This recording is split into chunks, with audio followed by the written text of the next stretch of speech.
নমস্কার বন্ধুরা, দেবের গল্প পাঠের আসরে আজকের গল্প সুনীল গঙ্গোপাধ্যায় রচিত রাক্ষসে পাথর।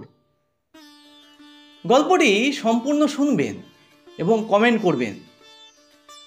তবে চলুন পাঠ করা যাক আজকের গল্প। শুরু করছি আজকের গল্প সুনীল গঙ্গোপাধ্যায় রচিত রাক্ষসে পাথর। বুড়ো মাঝি বলল, বাবু, বেড়াতে এসেছেন, বেরিয়ে ফিরে যান। ওই দ্বীপে যাবেন না, ওখানে দোষ লেগেছে। আমরা একটু অবাক হলাম। দোষ লেগেছে মানে কি? দ্বীপের আবার দোষ লাগে কি করে? বিমান বলল, বুড়ো কর্তা, তুমি যা টাকা চেয়েছো তাই দিতে আমরা রাজি হয়েছি, তবু তুমি আমাদের নিয়ে যাচ্ছ না কেন? ওই দ্বীপে কি আছে? বুড়ো মাঝি তার সাদা দাড়ি চুলকাতে চুলকাতে বলল, কিছুই নেই, সেই কথাই তো বলছি। শুধু শুধু ওখানে গিয়ে কি করবেন? বুড়ো মাঝি হাল ধরেছে আর দাঁড় বাইছে তার নাতি। এই নাতির বয়স তো 14 বছর হবে। ওর নাম সুলতান। সে কেমন যেন ভয়ে ভয়ে তাকিয়ে আছে আমাদের দিকে। বুড়ো মাঝি যতই না বলছে ততই আমাদের জেদ চেপে যাচ্ছে। একটা সাধারণ দ্বীপ, সেখানে কি এমন ভয়ের ব্যাপার থাকতে পারে? কত জাহাজ যাচ্ছে এখান দিয়ে, সেরকম কিছু থাকলে সবাই জানতে পারত। হলদিয়াতে বিমানের দাদা চাকরি করে। আমি আর বিমান কয়েকদিনের জন্য এসেছি এখানে বেড়াতে। হলদিয়া জায়গাটা বেশ সুন্দর। নতুন বন্দর, নতুন শহর গড়ে উঠেছে। চারিদিকে সবই নতুন নতুন বাড়ি আর অনেক ফাঁকা জায়গা। শহরটার একদিকে গঙ্গা, আরেক দিকে হলদি নদী। সকালবেলা নদীর ধারে জেলেরা মাছ বিক্রি করতে আসে। আমরা সেই মাছ কিনতে গিয়েছিলাম। ঘাটে অনেকগুলো নৌকো বাঁধা। নৌকো দেখেই আমাদের মনে হলো একটা নৌকো ভাড়া করে নদীতে বেরিয়ে এলে কেমন হয়। একজন মাঝিকে জিজ্ঞাসা করতেই সে রাজি হয়ে গেল। 30 টাকা দিলে সে যতক্ষণ ইচ্ছে আমাদের ঘুরিয়ে আনবে। আমি আর বিমান দুজনেই সাঁতার জানি, সুতরাং আমাদের জলের ভয় নেই। বিমান তো সুইমিং কম্পিটিশনে অনেকবার প্রাইজও পেয়েছে। আমি আগেই শুনেছিলাম যে হলদিয়ার কাছে একটা দ্বীপ আছে, তার নাম আগুনমারির চর। আগে সেই চরটা মাঝে মাঝে ডুবে যেত, আবার মাঝে মাঝে জেগে উঠত। এখন আর ডোবে না। এখন সেখানে গাছপালা জন্মে গেছে। কোনো মানুষজন অবশ্য সেখানে এখন থাকে না। নৌকো দেখেই আমার ওই দ্বীপটার কথা মনে এসেছিল। নতুন দ্বীপ মানেই তো নতুন একটা দেশ। ওখানে থেকে ঘুরে এলেই একটা নতুন দেশ দেখা হয়ে যাবে। অনেকদিন বাদে যখন ওই দ্বীপেও অনেক ঘরবাড়ি হয়ে যাবে, কলকারখানা বসবে, তখন আমরা বলবো, জানো, যখন আমরা আগুনমারিতে গিয়েছিলাম তখন এসব কিছু ছিল না, শুধু গাছপালা। আর গাছপালা ছাড়া আর কি আছে সেই দ্বীপে? বুড়ো মাঝি ভয় পাচ্ছে কেন? নৌকায় চড়বার সময় মাঝিদের কখনো চটাতে নেই। সেই জন্য আমি অনুনয় করে বললুম, ও বুড়ো কর্তা, বলো না সেখানে কি আছে, কেন আমাদের যেতে বারণ করছো? বুড়ো মাঝি বলল, কিছু নেই তো বলছি গো বাবু, শুধু কয়েকটা গাছ আর বালি, আর ওই শামুক ঝিনুক ভাঙা। বিমান বলল, তাহলে আমাদের সেখানে নিয়ে যেতে চাইছো না কেন? সেখানে কিসের ভয় আছে শুনি? বুড়ো মাঝি বলল, আকাশে মেঘ দেখো না বাবু, এখন আর অত দূরে যাওয়া ঠিক নয়, এই কিনারায় কিনারায় থাকা ভালো। বিমান বলল, তুমি কি আমাদের ছেলে মানুষ পেয়েছো? সামান্য মেঘ, এতে কখনো ঝড় ওঠে? তুমি আমাদের নিয়ে যেতে চাও না তাই বলো। আমি বুড়ো মাঝি নাতিকে জিজ্ঞাসা করলুম, সুলেমান, তুমি গেছো সেই দ্বীপে? সেখানে ভয়ের কিছু আছে? সুলেমান তার দাদুর দিকে তাকালো একবার, তারপর বলল, কিছু নাই তো, অন্য কিছু দেখাও যায় না, তবে সেখানে গেলে যেন একটা কেমন কেমন করে, মনটা খারাপ হয়ে যায়। এ তো আরো অদ্ভুত কথা, একটা দ্বীপে গেলে মন খারাপ হয়ে যায়। আমি আর বিমান দুজনেই হেসে উঠল। তাহলে তো যেতেই হবে সেখানে। বুড়ো মাঝিকে বললুম, তুমি যদি না নিয়ে যেতে চাও তো আমাদের ফেরত নিয়ে চলো, আমরা অন্য নৌকা ভাড়া করব। বুড়ো মাঝি একটা দীর্ঘ নিঃশ্বাস ফেলে বলল, আপনাদের কাছ থেকে টাকা নিয়েছি, সে টাকা ফেরত দেওয়া পাপ। তবে চলেন নিয়ে যাই, পরে যেন আমাকে দোষ দেবেন না। ওরে সুলেমান, ভালো করে টান। আকাশে মেঘ আছে বটে, কিন্তু জমাট কালো নয়। সেই মেঘের ছায়া পড়েছে জলে, রোদ নেই, বেশ ছায়া ছায়া ছিল। নদীতে বড় বড় ঢেউ। এখানে নদী প্রায় সমুদ্রের মতো, এপার ওপার দেখাই যায় না। পাশ দিয়ে জাহাজ কিংবা স্টিমার গেলে আমাদের নৌকাটা দুলে দুলে উঠছে। খানিকক্ষণ পরে বুড়ো মাঝি ডান দিকে হাত তুলে বলল, ও ও, ওই যে দেখেন, আগুনমারির চড়া, দেখলেন তো? আমি আর বিমান দুজনেই ঘাড় ফেরালুম। মনে হলো নদীর বুকেই যেন কয়েকটা গাছ মাথা তুলে দাঁড়িয়ে আছে, মাটি দেখা যাচ্ছে না। বুড়ো মাঝি বললে, দেখা হলো তো, এবারে নৌকা ঘোরাই। আমি আর বিমান একসঙ্গে বলে উঠলুম, সে কি, আমরা কাছে যাব না? কাছে গিয়ে আর কি করবেন, আর তো দেখার কিছু নাই। বিমান এবারে বেশ রেগে গিয়ে বলল, তোমার মতলব কি বলো তো বুড়ো কর্তা? ওই দ্বীপে কি তোমার কোনো জিনিসপত্র আছে? ওখানে আমাদের যেতে দিতে চাও না কেন? বুড়ো মাঝি আমতা আমতা করে বলল, দেখা তো হলোই, আরো কাছে গিয়ে লাভটা কি? বিমান বললে, লাভ লোকসানের কথা নয়, আমরা ওই দ্বীপে নেমে হাঁটতে চাই। বুড়ো মাঝি এবারে খুব জোরে হাল ঘোরাতেই নৌকাটা তত্তরিয়ে এগিয়ে গেল। দ্বীপটার একেবারে কাছে পৌঁছে নৌকাটার মুখ ঘুরিয়ে নিয়ে বুড়ো মাঝি বলল, এখানে নামুন। সেখানকার অন্তত 1 হাঁটু জল, তারপর কাদা মাটি। বিমান বলল, আর একটু এগোও, এখানে নামবো কি করে? বুড়ো মাঝিও এবার রাগে গড়গড়িয়ে বললে, আপনাদের বাবু এখানেই নামতে হবে, আমার নৌকো ওই চরের মাটি ছোবে না, ও মাটি অপয়া। বিমান আরও কিছু বলতে যাচ্ছিল। আমি বললাম, ঠিক আছে ঠিক আছে, আমরা এখানেই নামবো। জুতো খুলে রাখলুম নৌকোয়, তারপর হাঁটু পর্যন্ত প্যান্ট গুটিয়ে নেমে পড়লুম জলে। ছপ ছপ করে এগিয়ে গেলুম দ্বীপটার দিকে। বুড়ো মাঝি নৌকাটাকে আরও গভীর জলের দিকে নিয়ে গিয়ে ঝপাং করে নোঙর ফেলে দিল। দ্বীপটাতে ছাড়া ছাড়া গাছপালা রয়েছে, তারপর ধু ধু করছে বালি। সেই বালিতে কোথাও কোথাও ঘাস হয়েছে। একটা খড়ের চালাঘরও রয়েছে এক পাশে।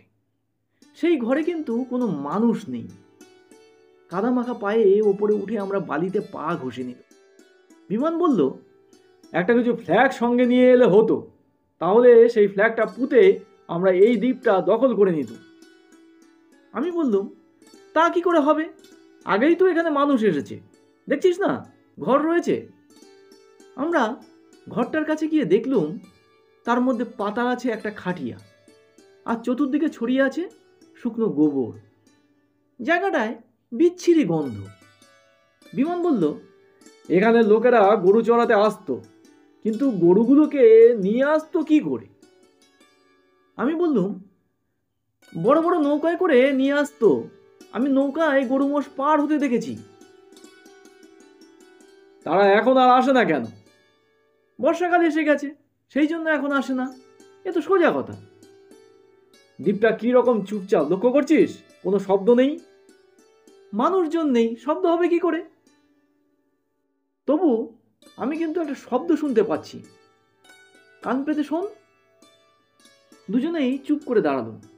সত্যি খানিকটা দূরে গাছপালার আড়াল থেকে মাঝে মাঝে একটা ফোঁস ফোঁস শব্দ পাওয়া যাচ্ছে। কেউ যেন নিঃশ্বাস ফেলছে খুব জোরে। কোনো মানুষ অবশ্য অত জোরে নিঃশ্বাস ফেলতে পারে না। বিমানের মুখটা শুকিয়ে গেল, চোখ বড় বড় করে বলল, ও ও, ওটা কিসের শব্দ বলতো শুনি? সাপ নাকি? সমুদ্রে বড় বড় অজগর সাপ থাকে শুনেছি। সমুদ্র থেকে যদি একটা এখানে চলে আসে, ওই জন্যই বোধ হয় মাঝিরা এখানে আসতে ভয় পায়। একটা অজগর সাপ থাকলে সেটাকে মেরে ফেলতে পারতো না? চল এগিয়ে গিয়ে দেখি। সঙ্গে লাঠি ফাটি কিছু একটা আনলে হতো। ভয় পাচ্ছিস কেন? বড় সাপ তো আর তাড়া করে এসে কামড়াতে পারবে না। ডান দিকে খানিকটা দূরে দু তিনটে বড় গাছের পাশে কিছুটা জায়গা ঝোপঝাড়ের মতন। শব্দটা আসছে সেদিক থেকেই। আমরা গুটি গুটি পায়ে এগুলুম সেদিকে। শব্দটা মাঝে মাঝে থেমে যাচ্ছে। কাছাকাছি গিয়ে আমি ভয় পেয়ে বিমানের হাত চেপে ধরলুম। ঝোপের মধ্যে কি যেন বিশাল একটা জন্তু রয়েছে। বিমান বললে, ও ওটা তো একটা মোষ, কাত হয়ে শুয়ে আছে। এবারে আর একটু এগিয়ে আমরা মোষটার মাথাটা দেখতে পেলাম। দেখলেই বোঝা যায় মোষটা মরে যাচ্ছে। মোষটা দু চোখ দিয়ে গড়িয়ে পড়ছে জল। ওরকম করুণ চোখ আমি কখনো দেখিনি। মোষটা মাঝে মাঝে নিঃশ্বাস ফেলছে, তখন তার পেটটা ফুলে উঠছে। ওইটুকুতেই বোঝা যায় যে ও বেঁচে আছে। আমি বললুম, এত বড় একটা মোষ, কি হয়েছে ওর? সাপে কামড়েছে? বিমান বলল, অসুস্থও হতে পারে, মোষেরাও অসুস্থ হয়। কিন্তু কোনো লোকজন নেই, একলা একলা একটা মোষ এখানে পড়ে আছে। মোষের মালিক বুঝতে পেরেছে ও আর বাঁচবে না, সেই জন্য ওকে ফেলে রেখে গেছে। আমরা আর ঝোপটার মধ্যে না ঢুকে এদিকে ওদিকে ঘুরতে লাগলো। যতবার মোষটার নিঃশ্বাসের শব্দ শুনছি ততবার মনটা খারাপ লাগছে। বিমান বলল, একটা জিনিস লক্ষ্য করেছিস? এখানে গাছের পাতাগুলো কেমন যেন শুকনো শুকনো। এখন বর্ষাকালে তো গাছে পাতা শুকিয়ে যায় না। আমি বললুম, গাছগুলোর ছাল খসে পড়েছে অনেক জায়গায়। এখানে তো জল নোনা, তাই বোধ হয় গাছের স্বাস্থ্য ভালো থাকে না। বিমান বলল, বাজে কথা বকিস না। সুন্দরবনে অত গাছ রয়েছে না? সেখানকার জল তো আরো বেশি নোনা। এখানকার গাছগুলো বোধহয় কিছু একটা রোগ হয়েছে। ওটা কি রে? ওটা তো একটা পাথর। আশ্চর্য তো, খুব আশ্চর্য ব্যাপার। কিসের আশ্চর্য? তুই বুঝলি না? গঙ্গা নদীর দ্বীপে পাথর আসবে কি করে? কেন? এখানে কি কোথাও পাথর আছে? এদিকে কি কোথাও পাহাড় আছে? এখানে এত বড় একটা পাথর কে নিয়ে আসবে? পাথরটা এমনিতেই খুব সাধারণ, একটা মাঝারি ধরনের আলমারির সাইজের। যে কোনো পাহাড়ি জায়গায় গেলে এরকম পাথরের চাই পড়ে থাকতে দেখা যায়। কিন্তু নদীর উপরে একটা নতুন দ্বীপে এরকম পাথর তো দেখতে পাওয়া স্বাভাবিক নয়। আমরা পাথরটার কাছে গেলুম। সেটার গায়ে শ্যাওলা জমে গেছে। আমি পাথরটার গায়ে হাত দিয়ে বললুম, সমুদ্রের তলায় অনেক জায়গায় ডুবো পাহাড় থাকে, হয়তো গঙ্গায় এখানটাতেও ডুবো পাহাড় আছে। দ্বীপটা তৈরি হবার সময় পাথরটা উঠে এসেছে। বিমান হাঁটু গেড়ে বসে পড়ে বলল, তোর কি বুদ্ধি? পাথর কি হালকা জিনিস যে জলের উপরে ভেসে উঠবে? তাছাড়া দেখ, এর তলায় কিছু ঘাস চাপা পড়ে আছে। এই দ্বীপটা হবার পর কেউ পাথরটা এখানে এনেছে, কিন্তু শুধু শুধু এত বড় একটা পাথরকে এখানে বয়ে আনবে কেন? আমি পাথরটার গায়ে হাত বুলোতে বুলোতে বললুম, উল্কা নয় তো? অনেক সময় উল্কার টুকরো পৃথিবীতে এসে পড়ে। বলতে বলতে আমি মাথা ঘুরে মাটিতে পড়ে গেলুম। বিমান দারুণ ভয় পেয়ে চেঁচিয়ে উঠল, কি হলো? কি হলো তোর? আমি সঙ্গে সঙ্গে উঠে বসলুম। আমিও অবাক হয়ে গেছি খুব। কি হলো কিছু বুঝতে পারছি না। এরকম তো আমার কখনো আগে হয়নি। বিমান আমায় ঝাঁকুনি দিয়ে বলতে লাগলো, কি হলো রে? কি হলো তোর? আমি বললুম, জানি না, হঠাৎ কেমন মাথাটা ঘুরে গেল। চুপ করে বস, উঠিস না। আমার কিছু হয়নি। তবু বসে থাক। একটা জিনিস দেখ সুনীল, এই পাথরের নিচের ঘাসগুলো দেখ, কেমন যেন খয়েরি হয়ে গেছে। ঘাস চাপা পড়লে হলদে হয়ে যায়, কিন্তু খয়েরি? তুই কখনো খয়েরি ঘাস দেখেছিস? এ বোধহয় অন্য জাতের ঘাস। পাশের ওই গাছটা দেখ, ওই গাছটার গাটা লাল। আমি লাল রঙের গাছও কখনো দেখিনি। বিমান, ওই যে মোষটা মরে যাচ্ছে, ওর জন্য আমার খুব কষ্ট হচ্ছে। আমারও খুব কষ্ট হচ্ছে রে। এমনি এমনি একটা মোষ মরে যাচ্ছে। ইস, মোষটাকে ওর মালিক যে ফেলে গেল। বিমান, আমার ইচ্ছে করছে এখানে শুয়ে পড়তে। মন্দ বলিসনি, এখানে খানিকক্ষণ শুয়ে শুয়ে কাটিয়ে দিলে বেশ হয়। যদি নৌকাটা চলে যায়? ইস, গেলেই হলো, পুরো পয়সা দিয়েছি না।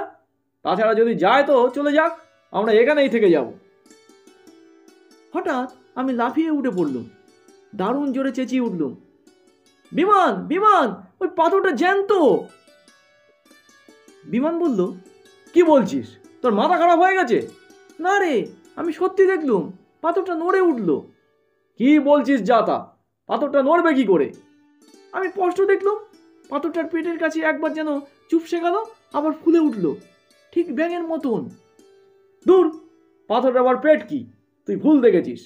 মোটেই ভুল দেখিনি। বিমান গিয়ে পাথরটার গায়ে হাত দিতেই আমি বিমানের অন্য হাতটা ধরে এক হ্যাঁচকা টানে সরিয়ে আনলো মুখে। আমার বুকের মধ্যে দুম দুম আওয়াজ হচ্ছে। ওই পাথরটার গায়ে হাত দিয়েই আমি মাথা ঘুরে পড়ে গিয়েছিলাম। ওই পাথরটার কিছু একটা ব্যাপার আছে। দূরে শুনতে পেলুম বুড়ো মাঝি আর সুলেমান চেঁচিয়ে চেঁচিয়ে ডাকছে, বাবু, বাবু, বাবু, বাবু, বাবু, বাবু, বাবু। আমি বললুম, চল বিমান, নৌকায় ফিরে যাই। বিমান বলল, না, এক্ষুনি যাব না, এখানে শুয়ে থাকবো বললুম যে। না, আমার মোটেই ভালো লাগছে না, চল নৌকায় ফিরে যাই। বিমানকে প্রায় জোর করেই আমি টানতে টানতে নিয়ে চললুম। তারপর নৌকায় উঠেই বুড়ো মাঝিকে বললুম, চলো শিগগির চলো। নৌকায় উঠে বিমান লম্বা হয়ে শুয়ে রইল। তার চোখ দুটো ছলছল করছে। ভাঙা গলায় বলল, আমার কিছু ভালো লাগে না রে। সুলেমান আমাদের দিকে চোখ বড় বড় করে তাকিয়ে আছে। আমি তাকে জিজ্ঞেস করলুম, ওই দ্বীপে গেলে তোমাদের কি হয় বলো তো? সুলেমান বলল, কি জানি বাবু, ওখানে গেলেই মনটা কেমন কেমন করে, কাজ করতে ইচ্ছে করে না, শুয়ে থাকতে ইচ্ছে করে। বুড়ো মাঝি বলল, বাবু, আগে তো আমরা ওইখানে চলে যেতাম। বেশি ঝড় বৃষ্টি হলে ওখানে নৌকা বেঁধে চালা ঘরটায় বসে জিরোতাম। অনেক লোক আগে ওখানে গরু মোষ চড়াতে আসতো, এখন আর কেউ যায় না। কেন যায় না বলো তো? ওখানে গেলেই শুয়ে থাকতে ইচ্ছে করে। গরু মোষগুলো আলসে হয়ে পড়ে, কেমন যেন মন মরা লাগে। আমাদেরও সেই রকম লাগছিল, কিন্তু কেন হয় ওরকম বলো তো? কি জানি, গাছপালাগুলো কেমন ধারা শুকিয়ে যাচ্ছে, দেখলেন না? ও দ্বীপে খারাপ নজর লেগেছে। ওখানে একটা বড় পাথর আছে, দেখেছো? আগে ওটা ছিল? না, আগে ছিল না। এই তো মাস খানেক ধরে দেখছি। কি করে পাথরটা ওখানে এলো? কেউ তা জানে না। কেউ কেউ বলে ওটা আকাশ থেকে খসে পড়েছে। আমার মাথাটা এখনো দুর্বল লাগছে। আমি আর কথা বলতে পারলুম না, শুয়ে পড়লুম বিমানের পাশে। হলদিয়ায় ফিরে এসে আমরা দুজনে সোজা চলে গেলুম বিছানায়। রাত্রিরে কিছু খেতেও ইচ্ছে করলো না। ঘুমিয়ে ঘুমিয়ে নানা রকম দুঃস্বপ্ন দেখতে লাগলাম। তার মধ্যে বারবারই দেখতে লাগলাম সেই পাথরটাকে, ঠিক একটা ব্যাঙের মতো। তার পেটটা একবার চুপসে যাচ্ছে, একবার ফুলছে, একটা জ্যান্ত পাথর। আমি শিউরে শিউরে উঠতে লাগলাম। সকালবেলা বিমানের দাদা স্বপনদা জিজ্ঞেস করলেন, এই, তোদের কাল কি হয়েছিল রে? সন্ধ্যা থেকে খালি ঘুমোচ্ছিলি। স্বপনদাকে সব কথা বলতেই হলো। স্বপনদা সবটা শুনে হো হো করে হেসে উঠল, বলল, গাঁজাখুড়ি গল্প বলার আর জায়গা পাসনি? একটা জ্যান্ত পাথর, সেটার পাশে গিয়ে দাঁড়ালে মন খারাপ হয়ে যায়, শুয়ে পড়তে ইচ্ছে করে। দূর, যত সব। বিমান বলল, দাদা, আমি পাথরটাকে নড়তে দেখিনি, সুনীল দেখেছে। কিন্তু আমারও ওখানে শুয়ে পড়তে ইচ্ছে করছিল, বেশ করছিল। শুয়ে থাকলেই পারতিস। তাহলে আমাদেরও নিশ্চয়ই ওই মোষটার মতন অবস্থা হতো। আমি বললুম, স্বপনদা, নৌকার মাঝিরাও কেউ ওই দ্বীপটায় এখন যেতে চায় না, ওরাও ভয় পায়। পুলিশে একটা খবর দেওয়া দরকার। স্বপনদা বললেন, পুলিশও তোদের কথা শুনে আমার মতো হাসবে, দেখবি। মিস্টার দাসকে ডাকবো। হলদিয়ার এসডিপিও মিস্টার স্বপনদা বন্ধু। স্বপনদা তাকে টেলিফোনে ডেকে পাঠালেন। বললেন, মিস্টার দাস, একবার আমার বাড়িতে চলে আসুন, ব্রেকফাস্ট খেয়ে যাবেন আর একটা মজার গল্প শোনাবো। 10 মিনিটের মধ্যেই মিস্টার দাস এসে গেলেন। তিনি বললেন, শুধু এক কাপ চা খাবো, বড্ড কাজ পড়েছে, এক্ষুনি যেতে হবে। কাল রাত্রিরে একটা লঞ্চ ডুবি হয়েছে গঙ্গায়। স্বপনদা বললেন, আরে বসুন বসুন। কাল দুপুরে এই দুই শ্রীমান নৌকা ভাড়া করে গিয়েছিল আগুনবাড়ির চরে। সেখানে নাকি ওদের এক সাংঘাতিক অভিজ্ঞতা হয়েছে। ওরা দুজনে। স্বপনদাকে থামিয়ে দিয়ে পুলিশ সাহেব আমাদের দিকে তাকিয়ে বললেন, তোমরা দুজনে কাল আগুনবাড়ির চরে গিয়েছিলে? আশ্চর্য ব্যাপার, ওই দ্বীপটার পাশেই তো কাল রাত্রিরে লঞ্চটা ডুবেছে। ঝড় বৃষ্টি কিছুই নেই, শুধু শুধু একটা লঞ্চ ডুবে যাওয়া খুবই আশ্চর্যের ব্যাপার। স্বপনদা জিজ্ঞাসা করলেন, কেউ মারা গেছে? পুলিশ সাহেব বললেন, না, মরেনি কেউ, সবাইকে উদ্ধার করা গেছে। আমাদের পুলিশের লঞ্চ খুব তাড়াতাড়ি সেখানে পৌঁছেছে, কিন্তু লঞ্চটা যে কি করে ডুবলো তা ওরা কেউ ঠিক ঠিক বলতে পারছে না। সবাই বলছে কি যেন একটা হলো, কিছুই জানি না। হঠাৎ একটা ধাক্কাতে লঞ্চটা কেঁপে উঠল, তারপরেই হুড়মুড়িয়ে জল ঢুকতে লাগলো। স্বপনদা বললেন, লঞ্চটা একদম ডুবে গেছে বলতে চান? পুলিশ সাহেব বললেন, হ্যাঁ, সেটা তোলার ব্যবস্থা করতে হবে। ওই লঞ্চের একজন খালাসি শুধু একটা অদ্ভুত গল্প বলছে। আগুনবাড়ির চর থেকে একটা মস্ত পাথর নাকি উড়ে এসে প্রচণ্ড জোরে লঞ্চটাকে ফুটো করে দেয়। এরকম গাঁজাখুরির কথা কেউ শুনেছে? গঙ্গার উপরে দ্বীপ, সেখানে পাথর আসবে কি করে? যদি বা পাথর থাকতো, সেটা কেউ না ছুড়লে এমনি এমনি উড়তে উড়তে আসবেই বা কী করে? স্বপনদা বললেন, এরাও ওই দ্বীপে একটা বড় পাথর দেখেছে বলছে। পুলিশ সাহেব বললেন, ভোরবেলা আমি আমাদের লঞ্চে সেই দ্বীপটা ঘুরে দেখে এসেছি। সেখানে পাথর টাথর কিছুই নেই, মানুষজনদেরও কোনো চিহ্ন নেই। একটা মরা মোষ পড়ে রয়েছে দেখলুম। আমি আর বিমান চোখাচুকি করলাম। আগুনবাড়ির চরের পাথরটাই যে লঞ্চটাকে ডুবিয়েছে তাতে আমাদের কোনো সন্দেহ নেই। গল্পটি এখানেই শেষ হলো। আপনাদের কাছে নিবেদন, চ্যানেলটি সাবস্ক্রাইব করে পাশের বেল আইকনটি প্রেস করে রাখবেন এই রকমই নিত্য নতুন গল্প শোনার জন্য। আজ এই পর্যন্ত, আবার আসবো আগামী সপ্তাহে। ততদিন সুস্থ থাকবেন। নমস্কার।